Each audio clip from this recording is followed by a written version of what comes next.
Tama! Kinaya ng cab. Asan na sino ang pangalan na nanalo? Uy, Annalisa, bossing. Annalisa. Annalisa, bossing. Annalisa, okay. Kalendaryo. Saan na si Annalisa? E80! Dito ka. Ay, presko sa bahay nila. Ate, okay lang po yan. Sanay naman po kaming walang electric fan. Ito po, nangungupahan kay rito. Opo, sir. Asan po ang asawa ninyo? Nagtatrabaho po. Saan po? Diyan po sa Makati. Ano pong trabaho? Janitor po. Janitor, kayo po, nagtatrabaho ba kayo? Dito lang kayo sa bahay. Sumasideline po ako para po sa mga anak ko. Anong ginagawa pong Sa sideline? restaurant po. Ano pong ginagawa niyo sa Manager po restaurant? kayo doon. Hindi po, ano. Ibang klase tagalinis sideline, po ako, utility po. Ilan po ang anak nyo, ate? 4 po, sir. Oh, para malalaki na po yung anak ninyo. Ano pong pinakabatang anak ninyo? Ilang taon? Grades, ano po, 13. 13 years old ba? Malalaki na. Kailangan talaga magtulong kayo, no? Eh bakit kanina nabunot kayo? Parang napaiyak kayo. Ano, naapakan ba kayo? Ano, tinulak kayo? Ano? Bakit po kayo parang naiyak po? Kasi po sabi ko, bago ko umalis dito, sabi ko, Lord, sana po mabunot po ako dito sa Bulaga. Bago po umalis, ba't saan po kayo pupunta, ate? Papunta doon sa pila. Ha? Dahil bakit gusto niyo po mabunot? Sabi ko, kung hindi man po ako mabunot doon sa yung number na... Susugurin. Opo, 5,000. kahit doon na lang po sa 5K, okay lang po sa akin. Kasi malaking tulong po yun. Ano ba yung number one na pangangailangan natin sa buhay? Yung pinaglalaanan niyo po. Gusto ko po sana makaipon po para makabili po ng sariling bahay. Ano? Ito po, no? Magkano pong upa nyo rito? 5,000. Sariling bahay daw po. Hindi po nangungupahan. 5,000 po ang upa. Yes po. Wala pa po yung tubig. Wala pa po. Kuryente.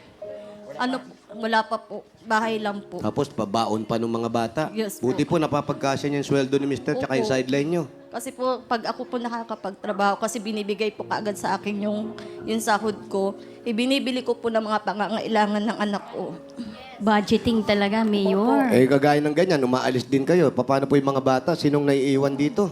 Ano po, sila-sila na lang po. Minsan po nandun po sa lola po nila. Ilang Yung taon na bang ba anak yung mo, mga yung anak? bang panganay? Ito po Ilang taon na yung pangatlo mga po anak? siya. Yung una, Yung panganay ko po, andun po. ilang taon na? Ilang taon po? Ano po, 24. Nasaan siya? Nakakulong po. Nakakulong. Bakit po? Siya ba yung pumalo doon sa matanda? Hindi po. Hindi niya apo yun. Ano po, Ano nangyari? maaga po kasi siyang nabarkada. Oh, Ano raw? Kahit ano pong gawin ko sa kanya. nabarkada daw po na Nabarkada daw maaga. po. Inuwi na po namin siya sa Bicol. Wala, ganun pa din siya. Ba, may Saan sa bisyo? Bicol? Sa Bisyo? Ligma ng Nagbibisyo ba? Camarines Sur. May bisyo, na bisyo, Barkada bossing. daw po. Kailan niyo po siya huling nakita, ate? Itong April lang po, April 12. Paano po siya nakulong? Ano, pinakulong ninyo? Pinakulong po namin, kaysa naman na makita namin siyang nalulugmok na po siya. Kaya pinakulong po namin. Alam nyo, yan, may isa sa pinakamahirap sa magulang yan. Yes po. Yung sarili mong anak, ipapakulong mo. Akala nila, masama kayo. Yun ang tatanim sa isip nila eh. Ayun po. Pero hindi nila iniisip, yung kapakanan mo lang ang inaalala namin. Nabibisita niyo naman. Yes po. Bukas po. Kumusta naman siya? Po, bukas. Sabi ko, Lord, sana kahit ito lang po, kahit ano lang 5K, okay na po malaking tulong. Kasi bibisita po ako bukas sa anak ko. Kamusta na po ang Rehab anak nyo ba ngayon? o Ilang kulong? buwan na po siya? Ano na po, Mayor, Rehab ba o sa presinto? presento po. Saan presinto? Doon po sa may Pasay. Gano'n na po katagal, ate? kung may bisyo, dapat i-rehab. Rehab. Lalala sa Kaso city jail wala. yun. Nasa Kaso city jail po ba? Wala po kasi kaming pera pang rehab. Ay, libre sa sabi Bikutan. ko, dito na lang. Libre yung Bikutan po, libre doon. government rehabilitation centers. Yun po kasi. government. Opo, yun Tito Sen, dadalin lang naman doon. Di po ba, Tito Sen? Pakukuha natin na sulat. Pakukuha natin na sulat sa Ayan, no? sa PIDEA. Salamat po, salamat. Padala natin sa rehab. Huwag Kasi sa city jail. kung nasa presinto yun, hindi, kung city jail o presinto, may kaso ba siya? Bakit doon nyo Wala dinala? po, kami lang po yung nagpaano sa kanya. Kasi ayaw po namin mapaano yung buhay niya. Gusto po namin mapaayos. Okay din naman po sa presinto, pero pag sa Bikutan po, sa rehab po, doon po kasi tuturuan sila Opo. kung paano Activities. iiwasan, may mga ganun, may activity Opo. sila, may mga seminar po. Ayan po, pagagawan daw po ng letters ni Tito Sen. Samahan mo na, Mayor. Maraming po salamat, boss. Oo, samahan ko na. Samahan mo Gusto na. nyo ba? O, teka. Sa loob mismo, Mayor, ha? Alam mo na yung mga pasikot-sikot Dati. doon. Oo, tama. Ay, opo. Opo, may yung pasilyo doon. Tapos kung saan ka pwede maglaro ng table tennis, may basketball court. Kompleto ron eh. Alam niya. Para ka rin nasa labas. Ba't niyo Alam po na, alam, Mayor? Kasi binibisita ko yan. Ah. Inaasikaso na. Isa sa panukala ko yan. Paano ka na ni Mayor At yan? iiwas ang mga kabataan sa mga bisyo na hindi maganda. Tama. Lalong-lalo na ang droga. Hindi lang yung katawan ang sinisira niyan. Pati isipan natin sinisira. Uy, may lumilipad ah. Ibang Wala klase. lumilipad, Mayor. Yeah, si Mayor, yung inaakda namin yung Republic Act 9165, yung Dangerous Drugs Act, nung ginagawa namin yan, itong si Mayor ang nagbibigay sa akin ng mga Feedback. mga input, feedback. Idea. Mabuti hindi ko sinunod. Totoo nga. Totoo yan. Hindi nasunod, Mayor. At saka din nyo na itatanong, si Mayor ang nagpagawa nun. Kung mapapansin nyo, Opo. kung mapapansin nyo, nakita nyo, Bikutan Rehabilitation Center. Yes. Pag nakita nyo yun, pagpasok nyo sa loob, Oh. may litrato ko. May rin. mukha mo? Oo. Nakalagay doon. Ano po? Ewan ko ha, paano nila nalagay yun? Paano nila ginawa yun? Ang nakalagay doon, first patient.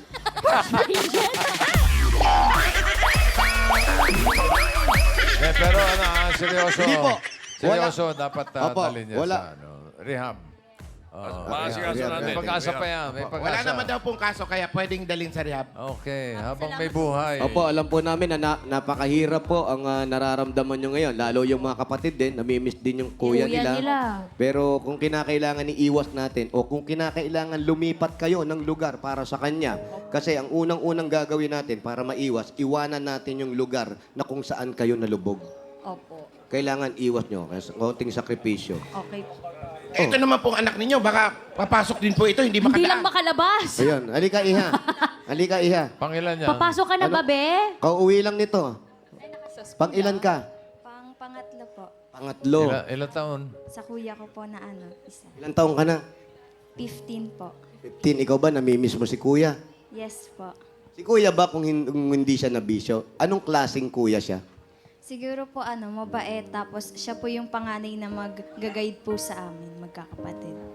Sana pagdalaw ni mama mo, sumama ka rin. Para Makita. para makita niya na kuya, kailangan ka din namin dahil si mama umaalis din, di ba? Opo. Kayo, magpapasko. Doon niyo ba siya pagpapaskuhin ngayon? Opo. Kasi hindi pa po siya totally makakalabas. Ang ano pa po niya sa April. Tapos meron pa pong isang buwan siyang palugit bago siya makalabas. 1 year and 3 months. Paano yan, ate, magpapasko? Hindi Kaya kayo nga. kumpleto. Ayun nga po, malungkot ako. Kaya ito sabi ko, Lord, dadalaw ako sa anak ko. Alam ko, nahihirapan na po siya. Kahit man lang, yun talagang hiniling ko. Bago ako umalis talaga, nagdasal ako. Pero hindi ko ini-expect na mananalo talaga ako. Yun talaga yun. Siguro ito, tuloy-tuloy na yan. Dininig yung dasal mo, ang susunod niyan, yung paggaling niya. Opo. Tsaka lagi mo sasabihin sa kanya, magdasal lang kasi nasa sarili lang talaga yan. Pag gusto mong iwasan yan, iwasan mo. Opo. Pag ayaw mo, talagang iwasan mo pag ayaw na. Iwasan mo. Ha? Iwasan ang alin. Ako ba, Mayor? Ako ba, Mayor o si Secretary? Hindi, labi ko, pag ayaw na, iwasan na. Hindi na pwedeng yung pagbisyo, pag naiwasan mo, wag mo nang balik-balikan. Oo naman. Po. Lagi nga po namin siyang Oh, pinapangarap. naintindihan mo ha? Hindi na. Oo, dapat ganun, ate, ha? Makikinig ka. Oo, marami ka Ay, nakikinig po ako, bossy. Okay, tama lang. Pero sana magtuloy-tuloy na po. Eh, yung bunso niya, ilang taon? Wala kasing maganda. Yung bunso niya, ilang taon na? 13 po. 13, yung bunso. Nasaan po siya Kanina ngayon? pa rin. Pasok po. Nag-aaral. Lalaki. Lalaki yung bunso. Ito po yung sumunod sa panganay May ko. medal. Tapos ito po, sila po, may mga ano sila, may mga Award. award sila. Asan po yung picture nung nasa Yung nakakulong? panganay Andun po. po sa lola niya. Kasi andun po siya lumaki sa lola niya po. Andito po si nanay. Pero ilang taon na po kayo dito nakatira, dito sa lugar na to? Matagal na po, since po nang maliliit pa po kami, dito na po kami. Kaso dito kami napalipat. Bali, 7 years na po kami dito. Ay, sana maiwasan na yung bisyo kasi pinakamahirap yan, lalong-lalo na sa magulang. Opo. Yung mga anak kasi, huwag niyong isipin, pag ginawa ng magulang niyo yan, ayaw sa inyo, galit sa inyo. Ang iniisip lang nun, yung kapakanan nila. Opo. Dahil baka mamaya isang araw na lang, huwag naman sana. Sa vision nila, makita natin, o yung anak mo, itong nangyari, mas mahirap. At least dun, okay siya. May bantay pa siya. Oo nga po. Di ba? Yes Libre po, pagkain Mayor. pa siya, di ba? Opo. Aba, kung ako papipiliin, mas gusto ko dun. Halika na, Mayor. Ay, hindi, mamaya na.